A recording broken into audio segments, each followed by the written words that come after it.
ಪಂಚಮಸಾಲಿ ಹೋರಾಟದ ಕಿಚ್ಚು ಇನ್ನೇನು ಸರ್ಕಾರವನ್ನ ಯಾವ ರೀತಿ ಬಿಸಿ ಮುಟ್ಟಿಸ್ತಾ ಇದೆ ಅನ್ನೋದನ್ನ ನಾವು ಹೇಳ್ತಾ ಇದ್ವಿ. ಬಿಜೆಪಿಗರು ಕೂಡ ಈ ಇಶ್ಯೂನ್ನ ಜೀವಂತವಾಗಿ ಇಡೋದಕ್ಕೆ ಸಕಲ ಪ್ರಯತ್ನವನ್ನು ಮಾಡ್ತಾ ಇದ್ದಾರೆ. ಪಂಚಮಸಾಲಿಗಳ ಮೇಲೆ ಪೊಲೀಸರ ಲಾಠಿ ಪ್ರಹಾರವನ್ನ ಖಂಡಿಸಿ ಸರ್ಕಾರದ ವಿರುದ್ಧ ಬಿಜೆಪಿ ಪ್ರತಿಭಟನೆಯ ಅಸ್ತ್ರವನ್ನ ಪ್ರಯೋಗ ಮಾಡ್ತಾ ಇದೆ. ಸುವರ್ಣಸೌಧದ ಬಳಿ ಬಿಜೆಪಿ ನಾಯಕರು ಪ್ರತಿಭಟನೆಯ ಹಾದಿಯನ್ನ ಹಿಡಿದಿರೋದ್ರ ಡೀಟೇಲ್ಸ್ ಸದ್ಯಕ್ಕೆ ಸಿಗ್ತಾ ಇದೆ. ಸದನದ ಆರಂಭಕ್ಕೂ ಮುಂಚೆನೆ ಬಿಜೆಪಿ ನಾಯಕರು ಪ್ರತಿಭಟನೆ ಮಾಡೋದ್ರ ಮೂಲಕ ಸದನದಲ್ಲೂ ಇದೇ ಇಶ್ಯೂ ಪ್ರಸ್ತಾಪ ಮಾಡ್ತೀವಿ ನಾವು ಅಂತ ಸಂದೇಶವನ್ನು ಕೊಟ್ಟಿದ್ದಾರೆ. ಸಿಎಂ ಸಿದ್ದರಾಮಯ್ಯ ವಿರುದ್ಧ ಪ್ರತಿಭಟನಾಕಾರರು ಆಕ್ರೋಶವನ್ನು ವ್ಯಕ್ತಪಡಿಸ್ತಾ ಇದ್ದಾರೆ. ಮೊನ್ನೆ ಲಾಠಿ ಪ್ರಹಾರ ಆಗ್ಬೇಕಾದ್ರೆ ಲಿಟ್ರಲಿ ಅಲ್ಲಿ ರಕ್ತ ದಂಗೆ ರೀತಿ ಪರಿಸ್ಥಿತಿ ಇತ್ತು. ಎಷ್ಟು ಜನರ ಬುಡೆ ಓಪನ್ ಆಗಿತ್ತು, ಕೈ ಕಾಲಿಗೆ ಏಟ್ ಬಿದ್ದಿತ್ತು, ರಕ್ತ ಹರಿತಾ ಇತ್ತು. ಇದನ್ನೆಲ್ಲ ಖಂಡಿಸಿ ಈಗ ಬಿಜೆಪಿ ನಾಯಕರು ಪ್ರತಿಭಟನೆಯನ್ನು ಮಾಡ್ತಾ ಇದ್ದಾರೆ. ಪ್ಲಕಾರ್ಡ್ಗಳನ್ನ ಹಿಡಿದು ಸರ್ಕಾರದ ವಿರುದ್ಧ ಘೋಷ ವಾಕ್ಯಗಳನ್ನು ಮೊಳಗಿಸ್ತಾ ಇದ್ದಾರೆ. ಬಿಜೆಪಿಯ ಪ್ರಮುಖ ನಾಯಕರು ಈ ಪ್ರತಿಭಟನೆಯಲ್ಲಿ ಪಾಲ್ಗೊಂಡಿದ್ದಾರೆ.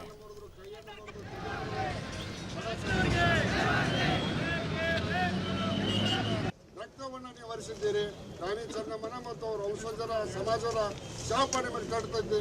ಆದಷ್ಟು ಬೇಗನೆ ಆ ಶಾಪನೆ ಏಕಾಏಕಿ ಕಾಂಗ್ರೆಸ್ಸಿನ ಕುತಂತ್ರದಿಂದ ಸಿದ್ದರಾಮಯ್ಯವರ ಸಮುದಾಯಕ್ಕೆ ಲಾಠಿ ಏಟನ್ನು ಕೊಡೋ ಮುಖಾಂತರ ಒಂದು ಅನ್ಯಾಯವನ್ನೇ ಇವತ್ತು ನಮ್ಮ ಸರ್ಕಾರ ಇದ್ದಾಗ 4% ಮುಸ್ಲಿಮರಿಗೇನು ಮೀಸಲಾತಿ ಕೊಟ್ಟಿದ್ದರು. ಅದನ್ನು ತೆಗೆದುಹಾಕಿ 2 ಮತ್ತು ಸಿ ಮತ್ತು 2D ಎರಡೂ ಸಮುದಾಯಗಳನ್ನು 2Cದಲ್ಲಿ ಒಕ್ಕಲಿಗ ಸಮುದಾಯ, 2Dಯಲ್ಲಿ ಲಿಂಗಾಯತ, ಏನು 2Aದಲ್ಲಿ ಎಲ್ಲರಂಥ ಆದಿ ಬಣಿಜಿಗ, ಪಂಚಮಸಾಲಿ, ಕೂಡೊಕ್ಕಲಿಗ, ಜಂಗಮ ಸೇರಿ ಮರಾಠ ಸಮಾಜ, ಜೈನ ಸಮಾಜ, ಕ್ರಿಶ್ಚಿಯನ್ ಸಮಾಜ ಈ ಎಲ್ಲಗಳಿಗೆ 2D ಮೂಲಕ 7% ಕೊಟ್ಟಿದ್ದಾರೆ.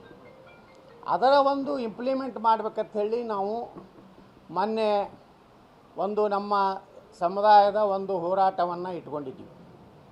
ಸುಮಾರು 20-25 ದಿವಸದಿಂದ ನೋಡಿ, ಈ ಸರ್ಕಾರ ಅಧಿವೇಶನದಲ್ಲಿ ಮಾತಾಡೋದು ಬಸವಣ್ಣವರ ಒಂದು ಚಿತ್ರ ಅನಾವರಣ ಸಂದರ್ಭದಲ್ಲಿ ದಯೆಯೇ ಧರ್ಮದ ಮೂಲ ಅಂತ ಹೇಳಿದ್ರು. ಇಲ್ಲಿ ನೋಡಿದ್ರೆ ಲಿಂಗಾಯತರ ಮೇಲೆ ಯಾರು ಬಸವಣ್ಣನ ಅನುಯಾಯಿಗಳಿದ್ದಾರೆ ಅವ್ರ ಮೇಲೆ ದಯೆ ಇಲ್ಲದೆ ಲಾಠಿ ಚಾರ್ಜ್ ಮಾಡಿ ರಕ್ತ ಬರೋದರ ಹೊಡೆದಿದ್ದಾರೆ. ಅಂದರೆ ಈ ಸರ್ಕಾರ ಪ್ರಜಾಪ್ರಭುತ್ವದ ರೀತಿ ಹೋರಾಟ ಮಾಡೋಕ್ಕೂ ಅವಕಾಶ ಕೊಡದೇ ಇರುವಂಥದ್ದು, ದಮನ ಮಾಡ್ತಾ ಇರೋವಂಥದ್ದು. ಅಧಿವೇಶನ ನಡೆಯುವಂಥ ಸಂದರ್ಭದಲ್ಲಿ ನಾವು ಭಾಳಷ್ಟು ರಿಕ್ವೆಸ್ಟ್ ಮಾಡಿದ್ರು, ಒಂದು 15 ದಿನ ಆದರೂ ನಡೆಸಿ ಅಂತ, ಅದಕ್ಕೂ ಒಪ್ಪದೇ ಇರೋವಂಥದ್ದು. ಮತ್ತು ಇವತ್ತು ನೆನ್ನೆ ನಡೆದಿರುವಂಥ ಘಟನೆ ಇಡೀ ಸರ್ಕಾರ ತಲೆ ತೆಗೆಸುವಂಥ ಘಟನೆ. ಗೃಹ ಇಲಾಖೆ ಅಂತೂ ಸತ್ತೋಗ್ಬಿಟ್ಟಿದೆ. ಪೊಲೀಸ್ ಅಧಿಕಾರಿಗಳು ಏಕಾಏಕಿ ಯಾರ ಆದೇಶದ ಮೇಲೆ ಲಾಠಿ ಚಾರ್ಜ್ ಮಾಡಿದ್ದಾರೆ. ಹಿಂದೆ ನಮ್ಮ ಸರ್ಕಾರ ಇದ್ದಾಗೂ 3-4 ಲಕ್ಷ ಜನ ಬಂದು ಪ್ರತಿಭಟನೆ ಮಾಡಿದ್ರು, ಒಂದು ಸಣ್ಣ ಇನ್ಸಿಡೆಂಟು ಆಗಿಲ್ಲ. ಇಲ್ಲಿ ನೋಡಿದ್ರೆ ಇವರೇ ಗಲಾಟೆ ಎಬ್ಬರಿಸಿ ಇವರೇ ಲಾಠಿ. ಮುಖ್ಯಮಂತ್ರಿ ಸಿದ್ದರಾಮಯ್ಯನವರ ನಡವಳಿಕೆ ಬಹಳ ಅಧಿಕಾರದ ದರ್ಪದಿಂದ ಮೆರಿತಾ ಇದ್ದಾರೆ ಅಂತೇಳಿ ರಾಜ್ಯದ ಪ್ರತಿಯೊಬ್ಬರು ಕೂಡ ಮಾತನಾಡ್ತಾ ಇದ್ದಾರೆ. ಮೊನ್ನೆ ದಿನ ಪಂಚಮಸಾಲಿ ಸಮಾಜ ಮೀಸಲಾತಿಯ ಬಗ್ಗೆ ಹೋರಾಟವನ್ನ ಕೈಗೆತ್ತಿಕೊಂಡಾಗ ಏನ್ ದಾಳಿ ಆಗಿತ್ತು ಮುಖ್ಯಮಂತ್ರಿಗಳಿಗೆ? 10 ಹೆಜ್ಜೆ ಅಲ್ಲಿ ಎಲ್ಲಿ ಸ್ವಾಮೀಜಿಗಳು ರೈತಾಪಿ ವರ್ಗದವರು ಧರಣಿ ಮಾಡ್ತಾ ಇದ್ರು ಅಲ್ಲೇ ಹೋಗಿ ಅವರ ಅಹವಾಲನ್ನು ಸ್ವೀಕಾರ ಮಾಡ್ಬೋದಾಯಿತು. ಅದು ಮುಖ್ಯಮಂತ್ರಿಗಳು ಮನಸ್ಸು ಮಾಡಲಿಲ್ಲ. ಇಲ್ಲೇ ಸುವರ್ಣಸೌಧದಲ್ಲಿ ಇದ್ರೂ ಸಹ ಅಲ್ಲಿ ಜಯಮೃತ್ಯುಂಜಯ ಸ್ವಾಮಿಯವ್ರನ್ನ ಹೋಗಿ ಭೇಟಿ ಮಾಡ್ತಕ್ಕಂಥ ಒಂದು ವ್ಯವಧಾನ ಮುಖ್ಯಮಂತ್ರಿಗಳಿಗೆ ಬರಲಿಲ್ಲ. ಅದರ ಬದಲಾಗಿ ಇವತ್ತು ಅಮಾಯಕರ ಮೇಲೆ ಲಾಠಿ ಚಾರ್ಜನ್ನು ಮಾಡೋದಕ್ಕೆ ಆದೇಶ ಮಾಡಿ ಯಾವ ಚೆನ್ನಮ್ಮ ನಾಡಿನಲ್ಲಿ ಇವತ್ತು ರಕ್ತ ಹರಿಸ್ತಕ್ಕಂಥ ಕೆಲಸ ಇವತ್ತು ಆಗಿದೆ. ಇದು ಖಂಡಿತ ಇದು ಅಕ್ಷಮ್ಯ ಅಪರಾಧ. ರಾಜ್ಯದ ಮುಖ್ಯಮಂತ್ರಿಗಳನ್ನ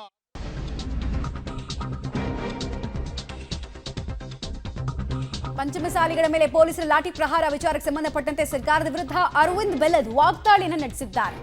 ಪ್ರತಿಭಟನಾಕಾರರ ಮೇಲೆ ಗೋಲಿಬಾರ್ ಮಾಡುವಂತಹ ಸಂಚು ನಡೆದಿತ್ತು. ಹೋರಾಟವನ್ನ ಹತ್ತಿಕ್ಕೋದಕ್ಕೆ ಗೋಲಿಬಾರ್ ನಡೆಸುವಂತಹ ಸಂಚು ಅಲ್ಲಾಗಿತ್ತು ಅವತ್ತು. ಇದು ಅರವಿಂದ್ ಬೆಲ್ಲದ್ ಅವರು ಕೊಡ್ತಾ ಇರುವಂತಹ ಶಾಕಿಂಗ್ ಸ್ಟೇಟ್ಮೆಂಟ್ ಆಗ್ತಾ ಇದೆ. ಈ ರೀತಿ ಸ್ಟೇಟ್ಮೆಂಟ್ ಯಾಕೆ ಕೊಟ್ಟರು ಅನ್ನೋದು ಕುತೂಹಲ. ಇವ್ರದ್ದು ಮೊದಲಿಂದ ಇವ್ರದ್ದು ಆಕ್ಷನ್ ನೋಡ್ಕೊಂತ ನೋಡಿದ್ರೆ ಅದೇ ರೀತಿಯ ಪ್ಲಾನ್ ಇತ್ತಂತೆ ಅನಿಸ್ತದೆ.